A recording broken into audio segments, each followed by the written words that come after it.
Assalamualaikum warahmatullahi wabarakatuh. Alhamdulillahi rabbil alamin wa bihi nasta'in ala umuri dunya waddin wassalatu wassalamu ala asyrafil anbiya'i wal mursalin sayyidina Muhammadin wa ala alihi wa sahbihi ajma'in. A'udzu billahi minasy syaithanir rajim. Bismillahirrahmanirrahim. Alhamdulillahi rabbil alamin. Ar-Rahmanir Rahim. Maliki yaumiddin. Iyyaka na'budu wa iyyaka nasta'in. Ihdinas siratal mustaqim. Siratal ladzina an'amta 'alaihim ghairil maghdubi 'alaihim waladdallin. Amin. Bismillahirrahmanirrahim. Rabbi shrah li sadri wa yassir li amri wahlul 'uqdatam min lisani yafqahu qawli. Kata-kata indah dari saya pertama, Alhamdulillahirabbil alamin. Kedua, Allahumma shalli ala sayyidina Muhammad wa ala ali sayyidina Muhammad. Ketiga, aku sayang kepada orang tuaku dan aku sayang kepada kalian semuanya. Kita meneruskan mengaji Al-Quran. Dengarkan baik-baik, perhatikan dengan tenang. Semoga Allah memberi rahmat kepadaku dan memberi rahmat kepada kalian semuanya, khususnya untuk anak-anakku. Mengaji Al-Quran sampai ayat 148 dari surat An-Nisa, yang insya Allah sampai 156 dari surat An-Nisa. A'udzu billahi minasy syaithanir rajim. Bismillahirrahmanirrahim. La yuhibbullahu jahra bis-su'i minal qawli illa man zulim. Wa kana Allahu sami'an 'alima. In tubdu khairan aw tukhfuhu aw ta'fu an su'in fa inna Allaha kana 'afuwan qadira. Innal ladzina yakfuruna billahi wa rusulihi wa yuriduna an yufarriqu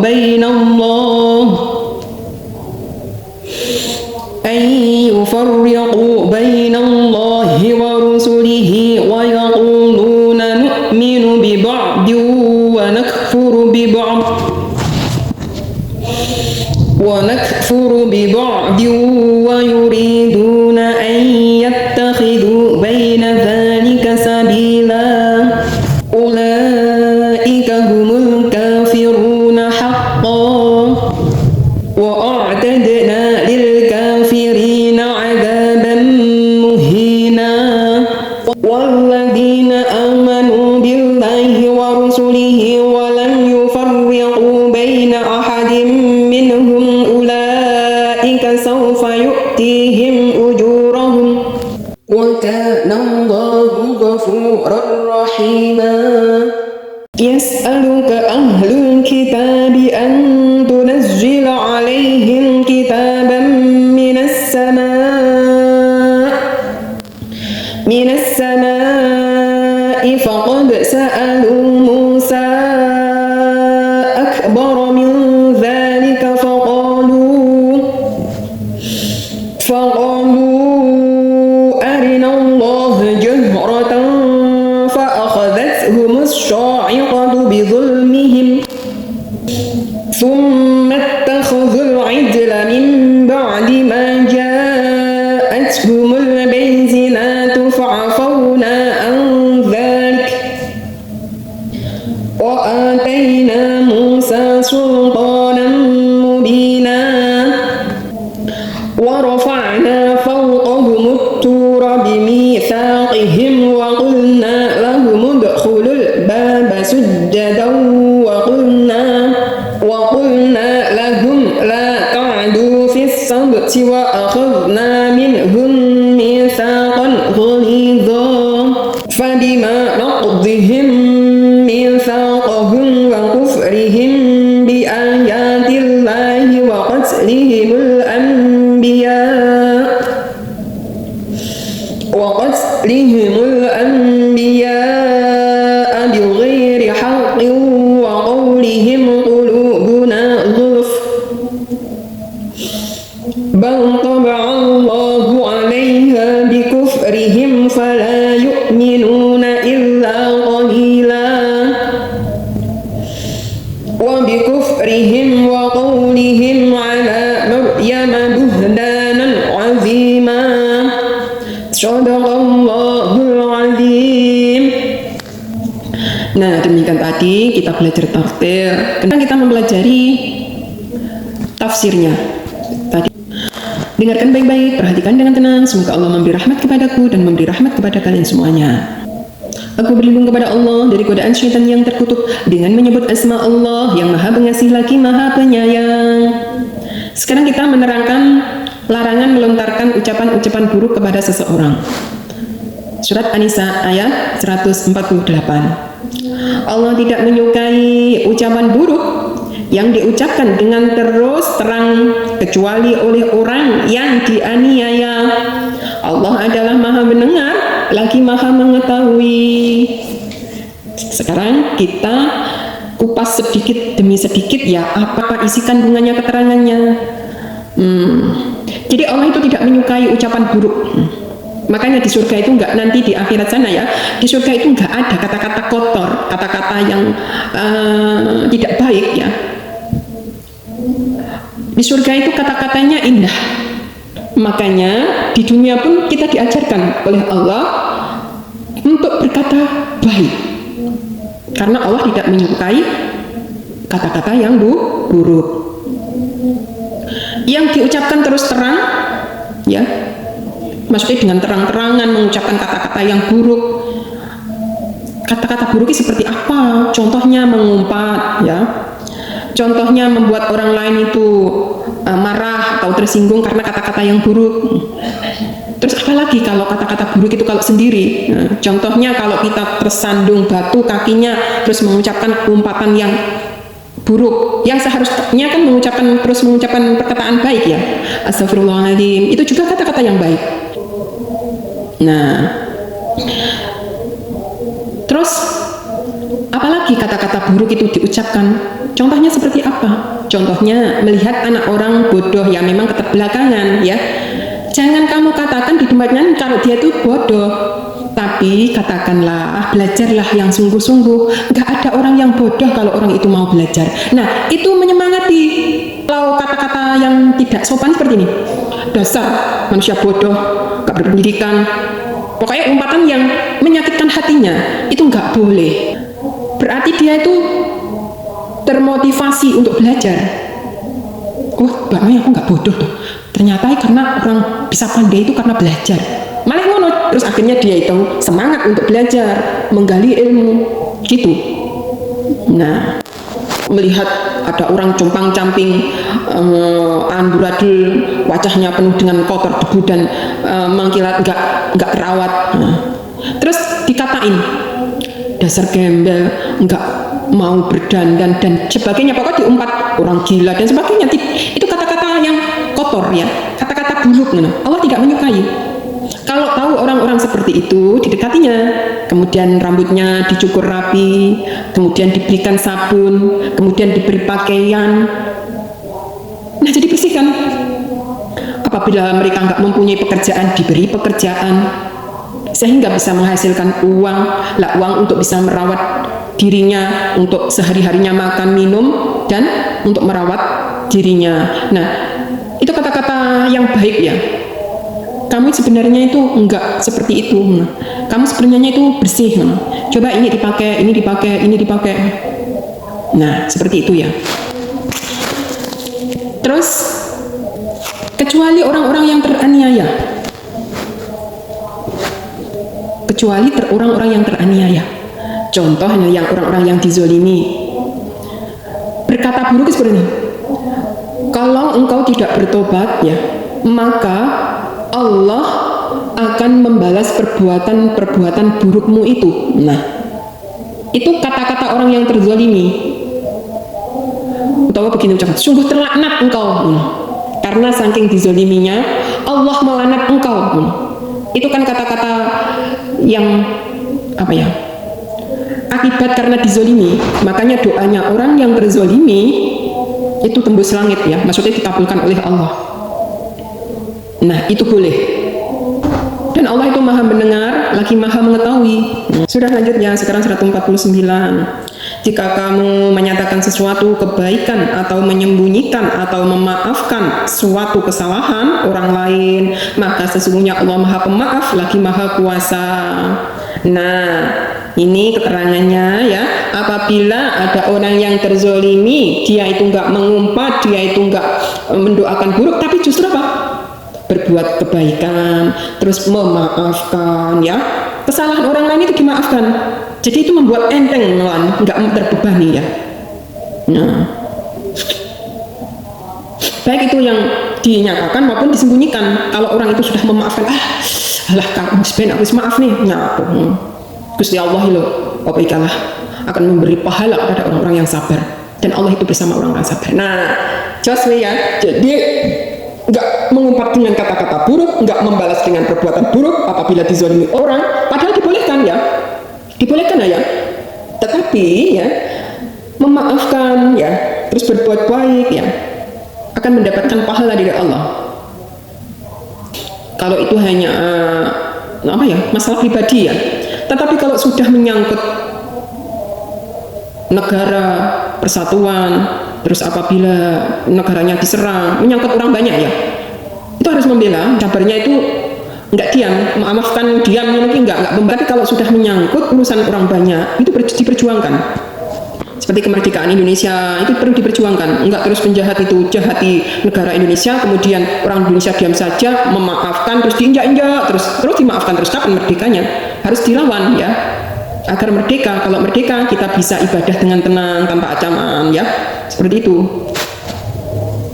Tapi kalau masalah cuma pribadi ya, perorangan orang dengan satu orang masalah ya, itu lebih baik memaafkan.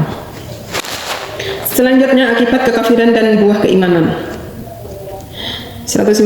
Sesungguhnya orang-orang yang kafir kepada Allah dan Rasul-Rasulnya dan bermaksud memperbedakan antara keimanan kepada Allah dan Rasul-Rasulnya dengan mengatakan kami beriman kepada yang sebagian dan kami kafir terhadap sebagian yang lain, serta bermaksud dengan perkataan itu mengambil jalan tengah di antara yang demikian, iman atau kafir.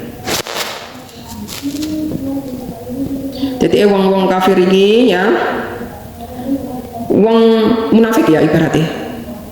Sebagian dia mengikuti orang-orang kafir, sebagian dia mengikuti orang-orang yang beriman. Nah, menurut iki gak oleh.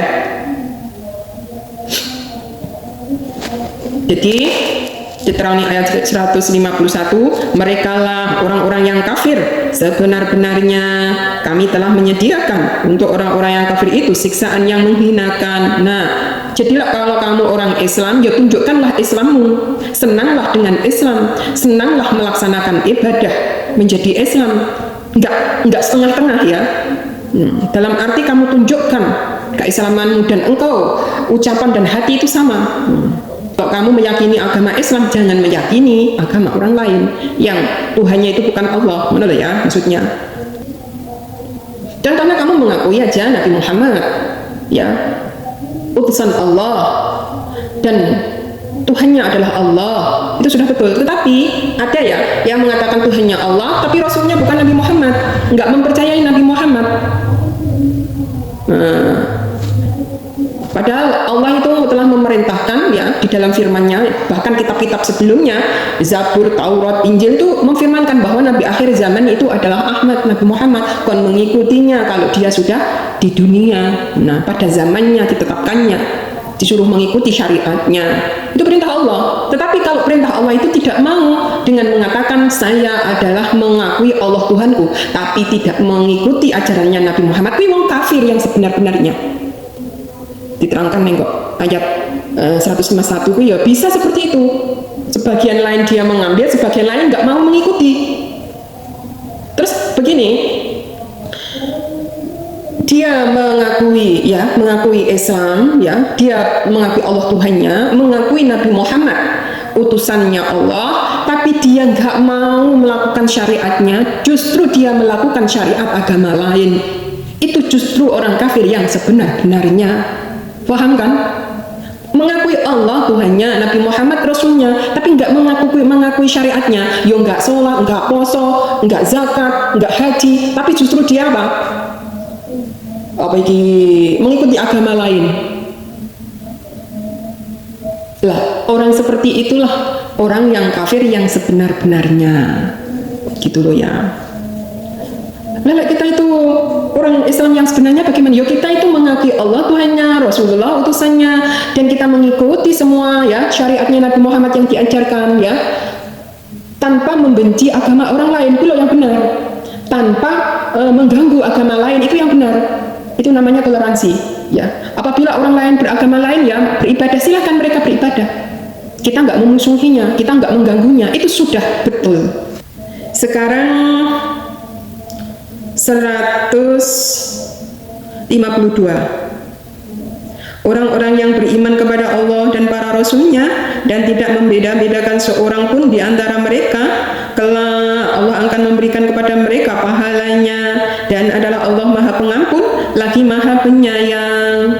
Nah, jadi yang ini diterangkan ya, mengimani Allah Tuhannya dan mengimani para rasulnya. Para rasul Allah itu siapa? Pada zamannya Nabi siapa itu? Nuh, rasulnya Nabi Nuh. Pada zamannya Nabi Ibrahim, rasulnya Nabi Ibrahim. Pada zamannya Nabi Musa, rasulnya Nabi Musa. Pada zamannya Nabi Daud, rasulnya. Pada zamannya Nabi Isa, ya Nabi Isa rasulnya. Pada zamannya Nabi Muhammad, yaitu rasulnya Nabi Muhammad. Dan Nabi Muhammad adalah Nabi akhir zaman. Nah, maksudnya seperti itu mengimani. Dan kalau sudah Nabi akhir zaman itu sebagai penyempurna, ya kuwi sing diikuti Nabi Muhammad yang menyempurnakan rasul-rasul yang sebelumnya.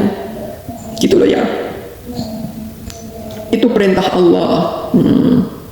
Allah akan memberi pahala ya. Enggak membeda-bedakan. Dalam arti enggak mengakoni. Aku nggak yakin ya bisa ini apa iki utusan Allah sing jenenge Nabi Daud. Aku nggak yakin bisa ini utusan sing jenenge Nabi Musa. Aku nggak yakin bisa ini utusan Nabi Isa. Nggak boleh. Wong utusan Gusti Allah yuk diyakini ya, mereka itu pernah jadi rasul pada zamannya. Gitu lah, sebagai nabi, umatnya Nabi Muhammad ya. Jadi meyakini Nabi Muhammad sebagai utusan ya, dan mengikuti syariatnya Nabi Muhammad dengan apa? Enggak membeda-bedakan rasul sebelumnya. Mereka itu pada zamannya itu ya sebagai rasul ya, utusan Allah ya. Tetapi Nabi Muhammad menjadi utusan ya, Nabi Muhammad itu yang diikuti karena beliau adalah nabi akhir zaman yang diikuti sampai hari kiamat nanti. Itu loh ya. Karena Nabi Muhammad sebagai nabi penyempurna. Ada pertanyaan begini, kita sebagai umatnya Nabi Muhammad ya, terus kita kitabnya Al-Quran ya, tetapi dia ya mengikuti kitab yang lain, dia mempercayai kitab yang lain yang sekarang ini menurut ya, itu boleh apa enggak? Enggak boleh. Tidak boleh mencampur adukkan. Kalau kita sebagai umatnya Nabi Muhammad ya Al-Quran aja itu yang digali. Lah, kitab-kitab sebelumnya ya itu cukup mempercayai pada zamannya Nabi Daud kitabnya Zabur, pada zaman Nabi Musa kitabnya Taurat, pada zamannya Nabi Isa kitabnya Injil. Gitu aja. Tanpa kita mencari-cari kitab mereka. Sebab nggak terjamin keasliannya. Sudah banyak yang dirubah oleh orang-orang yang zalim, yang merubahnya sesuai hawa nafsu mereka. Ini diterangkan dalam Al-Quran. Mereka sudah banyak mengubah-ubah kitab suci ya. Berani mereka, membunuh para nabi berani. Apalagi merubah kitabnya sesuai hawa nafsu mereka. Menurut ya. Jadi kita sebagai umatnya Nabi Muhammad cukup Al-Quran yang jadi kitabnya, karena di dalam Al-Quran itu menyempurnakan rasul-rasul sebelumnya, bahkan menceritakan kisah rasul-rasul sebelumnya. Walaupun tidak 25 nabi semuanya diceritakan, tapi di dalam Al-Quran ini menerangkan nabi-nabi dan rasul. Lanjut, sekarang kita menerangkan kesatuan agama Allah, pembalasan Allah terhadap pelanggaran-pelanggaran orang-orang Yahudi. 153. Ahli kitab meminta kepadamu agar kamu menurunkan kepada mereka sebuah kitab dari langit. Maka sesungguhnya mereka telah meminta kepada Musa yang lebih besar dari itu. Mereka berkata, perlihatkanlah Allah kepada kami dengan nyata. Maka mereka disambar petir karena kezalimannya, dan mereka menyembah anak sapi sesudah datang kepada mereka bukti-bukti yang nyata. Lalu kami maafkan mereka dari yang demikian, dan telah kami berikan kepada Musa keterangan yang nyata. Nah, yang menunggu ya, kaum pembangkang ya. Kon nuruni kitab dari langit itu makhluk bisa. Oh ini kaya wis dadi mus'af ngono ya. Permintaan mereka bahkan lebih dari itu. Ingin melihat Allah. Wong Allah itu loh, wong sifatnya Gusti Allah itu nggak sama dengan makhluknya. Kalau Allah diperlihatkan nengok dunia ini berarti ya seperti benda. Kalau Allah itu seperti kilat, berarti kilat itu benda. Kalau Allah seperti manusia, berarti seperti benda manusia. Seperti manusia. Kalau Allah itu diperlihatkan seperti gunung ya, berarti benda, makhluk Gusti Allah. Kalau Allah diserupakan dengan manusia yang sangat besar, yaitu serupa dengan makhluk Gusti Allah. Podo.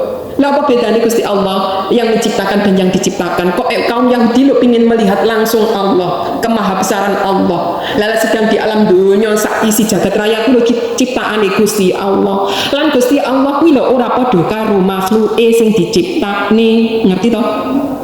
Kalau kamu melihat langit ya, matahari Allah nggak seperti matahari. Lho kuwi ciptaane. Melihat bintang Allah nggak seperti bintang, lho kuwi ciptaane. Paham nah ya.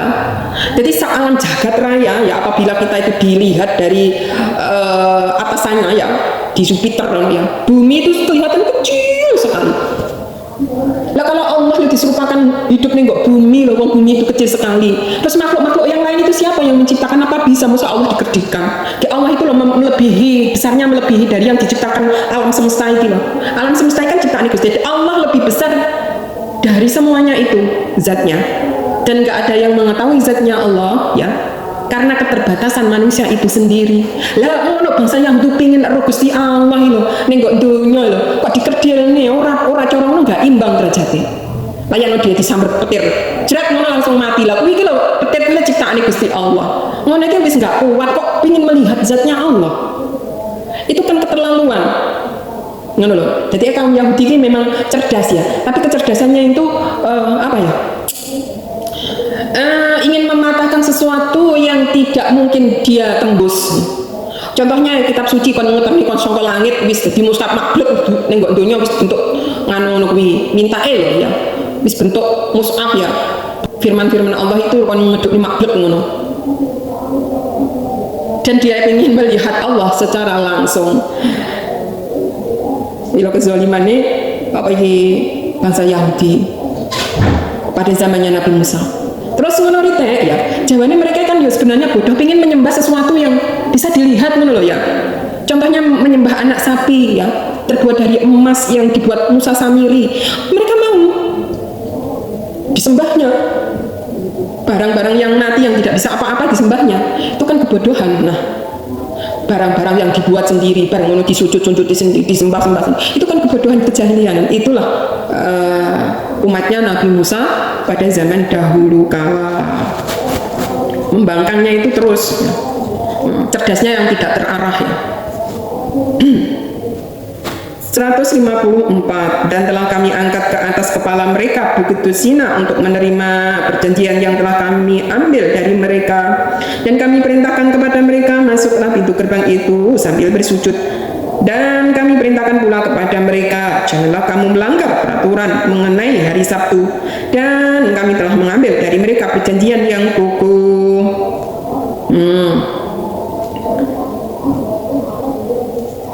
Itu pada zamannya Nabi Musa ini ya, diangkat bukit Sina ya. Terus bareng apa ikalah memasuki gerbang itu dalam arti bersujud itu bersyukur bisa sampai. Terus agar tidak melanggar perjanjian ya, tentang hari Sabtu. Tetapi apa? Ya nanti mereka yang akan melanggar ya. Apa sing diperintah niki malah justru dilanggar, apa sing larang dilakoni gitu. Kayak ngono kuwi. 150 maka kami lakukan terhadap mereka beberapa tindakan disebabkan mereka melanggar perjanjian itu. Telah dilanggar toh? Dan karena kekafiran mereka terhadap keterangan-keterangan Allah, dan mereka membunuh nabi-nabi tanpa alasan yang benar dan mengatakan hati kami tertutup, bahkan sebenarnya Allah telah menguji mati hati mereka karena kekafirannya. Karena itu mereka tidak beriman kecuali sebagian kecil dari mereka. Nah, yang ini pembangkangi. Bangkang terus ya, melebihi jahatnya, melebihi iblis. Jahatnya melebihi iblis. Lek wis kadung membangkang apa sing dilanggar, enggak boleh dilarang malah dilakoni, ya. Bahkan berani membunuh para nabi. Mereka sudah mengaku hati mereka tertutup, hati kami tertutup. Jadi mereka itu sudah saenake dhewe berbuat di dalam dunia itu, saenake dhewe wegah, diatur wegah. Itulah kekafiran yang sebenar-benarnya ya. Kecuali hanya sebagian kecil umatnya Nabi Musa yang dekat dengan Nabi Musa ya, yang setiap hari dekat dengan Nabi Musa itu aja ya. Yang jauh dari Nabi Musa kebanyakan mereka itu kafir ya. Karena itulah teman itu mempengaruhi. Kalau jauh dari Nabi Musa nggak enak sih nonton loh, nggak enak yang mendidik. Kebanyakan mereka bergaul dengan orang-orang kafir ya, akhirnya ya kafir. Hanya sebagian kecil saja yang dekat dengan Nabi Musa yang selamat imannya ya. Makanya cedeklah karo wong-wong alim ulama ya, ahli ilmu yang lurus dan tetap dapat hidayah ilmu. Kalau jauh dari alim ulama, jauh dari orang mengajar tentang ilmu agama, ibarat rohani, ibarat jiwai ya, nggak ada makanannya. Makanya yang ada cuma ya pembangkangan, ya pembelotan, imannya tipis, terombang-ambing, ya imannya nggak berpendirian. Tapi insya Allah kalau rajin mengaji, terus dekat para ulama, terus mendapatkan nasihat ilmu, insya Allah orang-orang itu selamat. Nggak seperti bangsa Yahudi ya. Kalau dekat dengan para ulamanya ya, mereka seperti mendengarkan, setelah itu dia membangkangnya. Ya, jenenge munafik ya. Itulah orang-orang kafir yang sebenar-benarnya ya. Kalau dia itu kelihatannya bersama Nabi Musa, setelah itu bersama orang kafir, ya itu jadi kafir. Seperti menyembah sapi terbuat dari emas ya. Ya seperti itulah ya. Bahkan lebih jahat ya manusia itu apabila nggak terarah, berani membunuh nabi, para nabi, berani mengubah kitab suci. Nah, itulah yang dilakukan, berani melanggar aturan, itulah yang dilakukan. Na'udzubillah ini dari sekarang 156. Dan karena kekafiran mereka terhadap Isa dan tuduhan mereka terhadap Maryam dengan kedustaan besar yaitu zina. Nah, jadi bangsa Yahudi wis angel dibimbing Nabi Musa, wis angel ya, membelot terus, membangkang terus. Itu bukti cintanya ya kepada Nabi Ibrahim, karena janjinya Allah itu akan selalu memberi petunjuk kepada keturunannya ya, anak cucunya. Tetapi ya bagi yang mau aja yang mendapatkan petunjuk, bagi mereka yang kafir ya tetap mendapatkan siksa yang pedih nanti di akhirat. Itu selalu diberi petunjuk ya. Tetapi mereka setiap diberi petunjuk, nabinya ada yang dibunuh, kitabnya ada yang dirubah ya, dan tidak mengakui Nabi Isa itu utusan Allah, nggak mau. Nabi Isa kan putranya Siti Maryam. Nah Siti Maryam itu kan nggak punya suami. Mereka itu pikiran mereka memang cerdas. Omono, mosok eneng loh, nabi lahir dari perbuatan zina, ngono. Pokoknya angel ya, angel bisa. Padahal Siti Maryam itu adalah wanita yang suci, mana ya? Diterangkan di dalam surat Maryam ya, diterangkan. Tapi kaum Yahudi itu angel bisa. Diarani Nabi Isa kui utusan Allah, nggak mau mempercayai. Anak dari hasil zina kok jadi rasul, ngono. Dikatakan dia itu adalah utusan Allah, Siti Maryam itu adalah wanita yang suci, nggak mau, nggak percaya. Mau wong wedok iso hamil tanpa disentuh laki-laki. Ya pokoknya logikanya itu sing dipikir pun cuma dari akal aja, enggak kun fayakun. Kalau Allah itu menjadikan suatu itu ada, terus ada, orang enggak percaya. Seperti Nabi Adam dari tanah kun fayakun, jadilah manusia, jadilah Adam, ya jadi Adam, orang enggak percaya. Seperti untanya Nabi Soleh kun fayakun, dari batu jadilah unta, orang enggak percaya. Wong jenenge wong kaum pembangkang ya.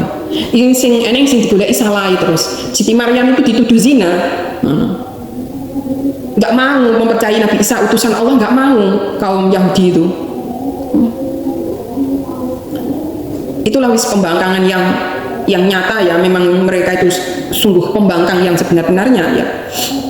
Bahkan sampai sekarang pun kaum Yahudi itu ada, apa percaya Nabi Muhammad utusan Allah? Nggak percaya. Padahal di dalam kitab Taurat dulu diterangkan bahwa Nabi akhir zaman itu lahir di Mekah, itu diterangkan. Tapi mereka nggak mau mempercayai. Hanya sebagian kecil saja yang mau mempercayai. Terus mereka tetapi masuk Islam, meyakini karena syariat, kalau sudah ada syariat Nabi Muhammad harus diikuti. Pada zaman dahulu itu ada, bahkan lahirnya, tahunnya ya itu diterangkan dalam kitab mereka dengan ciri-cirinya, bahwa ada Nabi akhir zaman yang lahir itu diterangkan dalam kitab mereka. Dan ada yang menyaksikannya kemudian sambil menangis, sambil bersyukur bersujud, mengimani Nabi Muhammad Nabi akhir zaman. Tapi ada sebagian mereka mengincar Nabi Muhammad untuk dibunuhnya. Dan tanda-tandanya itu diketahui oleh mereka. Makanya Nabi akhir zaman itu waktunya dicari oleh bangsa Yahudi, mau dibunuhnya. Lah itu dari Gusti Allah, ketentuan Gusti Allah nggak mau menerima. Membangkang terus ya. Na'udzubillah min dzalik. Itulah orang yang kafir yang sebenar-benarnya, yang tidak mengakui Rasul-Rasul Allah ya. Jadi orang beriman itu ya satu, iman meyakini Allah Tuhannya, dua meyakini malaikat itu ciptaan Allah, yang mengakui kitab-kitab ya yang diturunkan itu dari Allah, meyakini bahwa Allah itu memilih para rasulnya ya, terus meyakini bahwa suatu hari nanti ada hari kiamat dan meyakini kodok dari Gusti Allah, ketentuan dan ketetapan dari Gusti Allah sing ditetapnya sejak zaman azali. Kuwi lho jenenge iman lengkap ya. Lah cuma mengimani Allah kan, tapi nggak mengimani Rasul-Rasul Allah seperti Nabi Isa kan Rasul Allah, seperti Nabi Muhammad Rasul Allah, nggak mau meyakini, berarti bukan orang yang beriman. Mereka itulah orang yang kafir yang sebenar-benarnya. Sudah paham insya Allah ya. Demikianlah tadi dari saya, apabila ada salah kata mohon maaf yang sebesar-besarnya. Kalau ada yang benar boleh diikuti, kalau ada yang salah boleh dikritisi untuk membangun kedepannya menjadi insan yang lebih mengerti. Ihdinas siratal mustaqim. Wassalamualaikum warahmatullahi wabarakatuh.